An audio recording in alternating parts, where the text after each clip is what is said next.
और सबसे पहले बात मोदी सरकार की। मोदी सरकार में माइक मुद्दा बन गया है। पहले राहुल और अब ममता बनर्जी दोनों ने माइक बंद करने पर सरकार को घेरा है। पश्चिम बंगाल की मुख्यमंत्री ममता बनर्जी ने आज नीति आयोग की बैठक के बीच में ही ये बैठक छोड़ दी। उन्होंने आरोप लगाया है कि उनका अपमान किया गया, उनकी आवाज को दबाने की कोशिश की गई। माइक बंद करने का सच क्या है, इस रिपोर्ट में देखिए।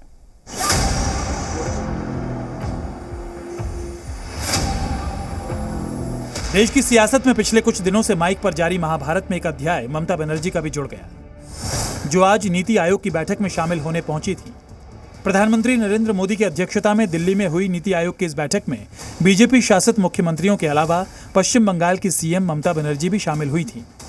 लेकिन बैठक के दौरान अचानक ऐसा कुछ हुआ कि ममता बनर्जी का गुस्सा 7वें आसमान पर पहुंच गया और वो बैठक को बीच में ही छोड़कर बाहर चली आईं। ममता बनर्जी जब बाहर आई तो किसी को समझ नहीं आया कि आखिर हुआ क्या। आखिर ममता बनर्जी इतनी नाराज क्यों हो गई? आखिर ममता के साथ बैठक में ऐसा क्या हो गया कि ममता इतना तिलमिला गई? जिस बैठक के लिए ममता बनर्जी 2 दिनों से दिल्ली में डेरा जमाई थी, उसी बैठक को आखिर वो बीच में छोड़कर क्यों निकल आई? ममता बनर्जी से जब उनके बाहर आने का कारण पूछा गया तो उन्होंने आरोप लगाया कि बैठक में उनका अपमान हुआ और बोलने से रोकने के लिए उनका माइक ऑफ कर दिया गया। मैं बोलने चाहते थे दादा, लेकिन मेरा बोलने के लिए वो 5 मिनट में स्टॉप कर दिया। जब हमारा से बहुत आगे जो बोला है 5 जन, और लोगों ने कोई 20 मिनट बोला, कोई 15 मिनट बोला, कोई 10 मिनट बोला। अपोजिशन से मैं अकेला आया, लेकिन डॉक्टर मेरे को 5 मिनट में स्टॉप कर दिया। This is insultation. Mamata Banerjee ने दावा किया कि उनसे पहले कुछ नेताओं ने 20 मिनट तक अपनी बात रखी और जब वो बोलने लगी तो सिर्फ 5 मिनट का ही उन्हें मौका मिला। ममता ने अपमान का आरोप लगाया तो इस पर सियासी घमासान भी तेज हो गया। गठबंधन के नेताओं ने एक बार फिर केंद्र को माइक के मुद्दे पर घेर लिया।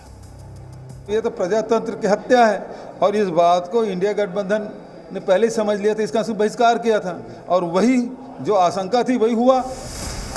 ममता के अपमान के मुद्दे पर गरमाई सियासत को आरजेडी ने भी हवा दे दी। पटना से लालू की पार्टी ने नीति आयोग की बैठक पर ही सवाल उठा दिए। बंगाल की शेरनी है, अपमानित करोगे महिला को बर्दाश्त करेगा? नाइंसाफी भी करोगे? राज्य के साथ बैठक में बात भी नहीं रखने दोगे? तो फिर मुख्यमंत्री का मतलब क्या? नीति आयोग की बैठक का मतलब क्या? ये 2 व्यक्ति जो चाहे सो करे। इंडिया गठबंधन के नेताओं ने माइक के मुद्दे पर ममता के बहाने केंद्र पर हमला किया तो बीजेपी ने भी पलटवार करते हुए इसे सियासी लाभ लेने की रणनीति बताया। उनको 7वें स्पीकर के रूप में उनके आग्रह पर तुरंत बोलने की परमिशन दी गई। मुझे लगता है कि किसी संवैधानिक पद पर रहते हुए इतना बड़ा झूठ बोल करके देश में किसी क्षेत्र विशेष में इस तरह से अपने राजनीतिक लाभ के लिए सनसनी पैदा करना इस 75 साल के लोकतांत्रिक भारत में अनुचित तो है ही, अस्वीकार्य भी है और निंदनीय भी है। वित्त मंत्री निर्मला सीतारमण ने भी ममता के आरोपों को सिरे से खारिज कर दिया। वित्त मंत्री ने दावा किया कि ममता का माइक बंद नहीं किया गया था और हर मुख्यमंत्री को बोलने का उचित समय दिया गया।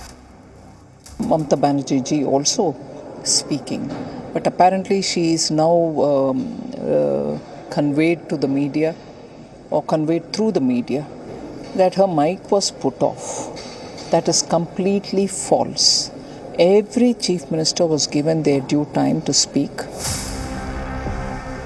नीति आयोग की बैठक में राज्यों और केंद्र शासित प्रदेशों के मुख्यमंत्री और उपराज्यपाल समेत कई केंद्रीय मंत्री भी शामिल रहे।